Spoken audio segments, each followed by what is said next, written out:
ಸಾಧನೆ. ಬಹುಶಃ ಇದು ಒಂದು ಥರ ಖುಷಿನೂ ಆಗುತ್ತೆ, ಒಂಥರ ದುಃಖನೂ ಆಗುತ್ತೆ. ಯಾಕಂದ್ರೆ ಒಂದು ಮನೆತನದಲ್ಲಿ ನಾವು ಒಂದು ತಿಂಗಳು ಏನಾದ್ರು ಮಾಡಬೇಕಾದ್ರೆ ಹೆಚ್ಚು ಒಂದು ನಾವು ಟ್ರೆಸ್ ಕೊಡಬೇಕಾಗುತ್ತೆ ಎಲ್ಲರಿಗೂ. ಆದ್ರೆ ಇದು 1 ವರ್ಷಗಳ ಕಾಲ ಈ ಒಂದು ಕಾರ್ಯಕ್ರಮ ಮಾಡ್ಕೊಂಡು ಬಂದಿರೋದು ನಮಗೆ ಅದನ್ನು ನೋಡ್ಬೇಕಾಗ್ತಾ ಇಲ್ಲ. ಯಾಕಂತಂದ್ರೆ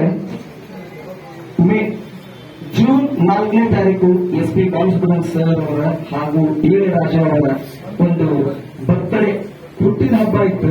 ಅವಾಗ ನಾವು ಸಿದ್ದು ಸರ್ ಕೆಲವೊಂದಿಷ್ಟು ಜನ ಕೇಳ್ಕೊಂಡು ಕೂತ್ಕೊಂಡು ಇಲ್ಲ ಒಂದು ನಾವು ಏನಾದ್ರು ಒಂದು ಕಾರ್ಯಕ್ರಮ ಕೊಡ್ಬೇಕಲ್ಲ, ಏನ್ ಕೊಡೋಣ, ನಗೇಂದ್ರ ಸರ್ ಅವರು ಬರ್ತ್ಡೇ ಇದ್ದೋದು ಈ ತಿಂಗಳು ಯಾರ ಬಗ್ಗೆ ಅದೊಂದು ಕಾರ್ಯಕ್ರಮ ಕೊಡೋಣ ನಾವು ತಿಂಗಳ ವಿಷಯ ಬಗ್ಗೆ ಅಂತಂದ್ರು.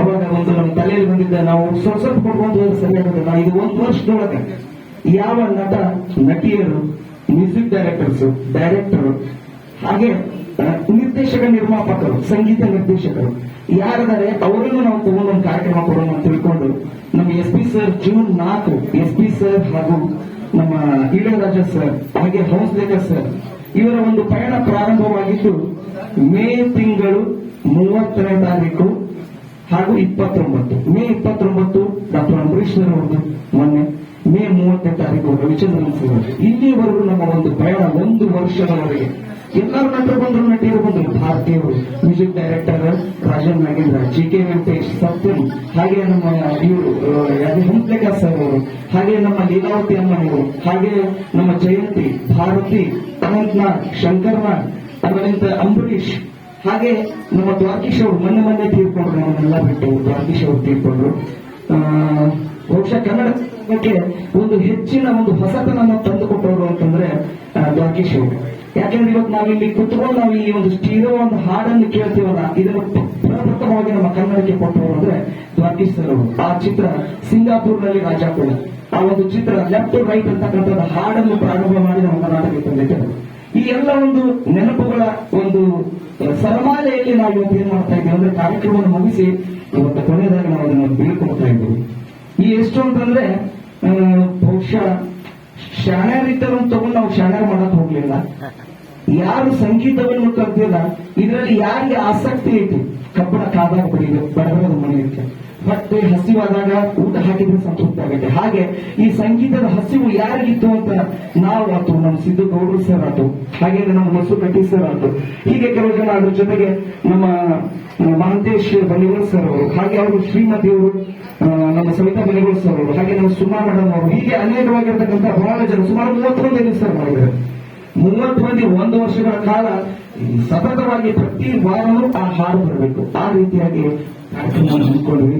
ಅಷ್ಟೇ ನಮಗೆಲ್ಲ ಸ್ಫೂರ್ತಿಯನ್ನು ಕೊಟ್ಟವರು ನಮ್ಮ ಡಾಕ್ಟರ್ ಸರ್ ಅವರು, ಹಾಗೆ ನಮ್ಮ ಹಿಂದೆಯಾಗಿರ್ತಕ್ಕಂಥ ಮಹೇಶ್ ಸರ್ ಅವರು.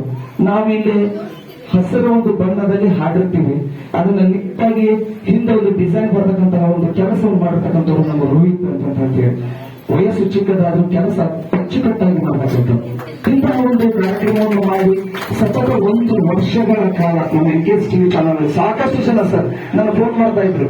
ಚಿತ್ರದುರ್ಗ, ತುಮಕೂರು, ಚಳ್ಳಕೆರೆ, ಆಮೇಲೆ ಬೆಂಗಳೂರು ಸುತ್ತಮುತ್ತ, ಹಿರೇಕೆರೂರು, ಹಾವೇರಿ, ಈ ಕಡೆ ಗುಲ್ಬರ್ಗದವರು ಸರ್ ನಮಗೊಂದು ಚಾನ್ಸ್ ಕೊಡಿ, ಎಂತ ಹಾಡುಗಳನ್ನು ಹಾಡ್ತಾ ಇದ್ದೀರಿ ಅಂತ ಹೇಳಿ.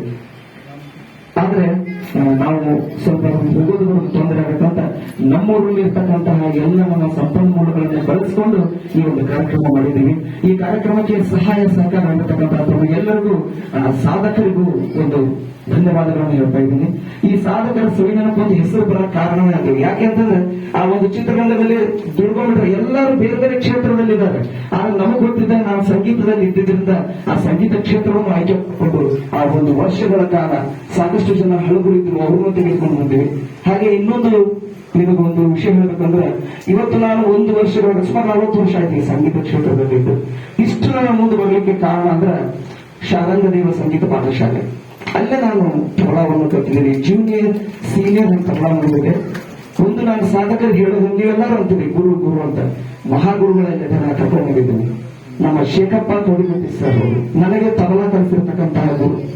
ಹಾಗೆ ನಮ್ಮ ಆ ತಬಲಾ ಜೊತೆ ಸಾಧಾಗ ನೋಡಿಸ್ತಕ್ಕಂಥವ್ರು ನಮ್ಮ ನಿವಾಸ ಬಾಗ್ರೆ ಸರ್, ಅವ್ರನ್ನ ಕರ್ಕೊಂಡ್ ಬಂದಿದ್ದೀನಿ. ಅದನ್ನು ನಾನು ಯಾಕೆಂತಂದ್ರೆ ನಮಗೆ ಹಾಡ್ಲಿಕ್ಕೆ ಕರೀತಾರೆ, ನಮ್ಗೆ ಯಾರು ಸ್ಟೇಜ್ ಕೊಡೋದಿಲ್ಲ. ನನಗೊಂದು ಸ್ಟೇಜ್ ಬೇಕಾಗಿತ್ತು, ಏನಾದ್ರು ಮಾಡಿ ಸನ್ಮಾನ ಮಾಡ್ಬೇಕಂತ ಆ ಸ್ಟೇಜ್ ಅನ್ನು ಒದಗಿಸ್ಕೊಟ್ಟಿದ್ರು ನಮ್ಮ NKS ಸ್ಟುಡಿಯೋ. ನಾನು ಅವ್ರಿಗೆ ಬಹಳ ಆಭಾರಿಯಾಗಿರ್ತೀನಿ. ಯಾಕಂದ್ರೆ ನಮ್ಮ ಗುರುವನ್ನು ಇಲ್ಲಿ ಕರ್ಕೊಂಡ್ಬಂದು ನಮ್ಮ ಗುರುವನ್ನು ನಾವು ಇಲ್ಲಿ ಒಂದು ನೋಡ್ತಕ್ಕಂಥ ಭಾಗ್ಯ ನಮಗೊಂದು ಕರುಣಿಸಿಕೊಟ್ಟಿದ್ದಾರೆ. ಹೀಗಾಗಿ ಆ ಸರ್ ಅನ್ನು ನಾನು ವೈಯಕ್ತಿಕವಾಗಿ ಆ ಸರ್ಗಳಿಗೆ ಸನ್ಮಾನವನ್ನು ಮಾಡ್ತೀನಿ ಈ ಕಾರ್ಯಕ್ರಮದ ನಂತರ. ಈ ಒಂದು ಕಾರ್ಯಕ್ರಮದ ಬಗ್ಗೆ ನಿಮಗೆ ಗೊತ್ತೇ ಇದೆ. ಇಷ್ಟನ್ನು ನಾನು ಮಾತುಗಳು ಮುಗಿಸ್ತಾ ಇದ್ದೀನಿ.